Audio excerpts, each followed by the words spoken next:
दोस्तों नमस्कार। बहुत दिन से मैं वीडियो नहीं बना पा रहा था दोस्तों, कुछ कारण की वजह से मैं वीडियो नहीं आप लोग को बीच डाल रहा था दोस्तों। तो आज से कंटिन्यू वीडियो मिलेगा दोस्तों, आप लोग टेंशन मत लीजिएगा। और आज जितने भी नीलकमल सिंह के फैन हैं इस वीडियो को ज़्यादा से ज़्यादा शेयर करें ताकि सभी फैन को पता चल सके दोस्तों, मैं नीलकमल सिंह का जो भी अपडेट दूंगा दोस्तों सभी को पता चल सके। तो चलिए मैं वीडियो को स्टार्ट करता हूँ। तो कल एक नीलकमल सिंह का सॉन्ग आना दोस्तों, जिस सॉन्ग का नाम है दोस्तों कल तेरे बाप ने मारा था। इस सॉन्ग को आप लोग ज़्यादा से ज़्यादा सपोर्ट कीजिएगा और सॉन्ग आते के साथ शेयर जरूर लगाना होगा दोस्तों।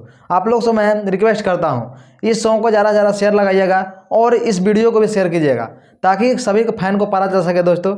तो चलिए दोस्तों आज का वीडियो में बस इतना ही अपडेट लेकर आए थे दोस्तों। ये सॉन्ग आएगा नीलकमल सिंह ऑफिशियल चैनल पर दोस्तों। आप लोग को जितना भी नीलकमल सिंह के बारे में पता चले वो इंस्टाग्राम भी बता सकते हैं दोस्तों। इंस्टाग्राम का लिंक डिस्क्रिप्शन में होगा।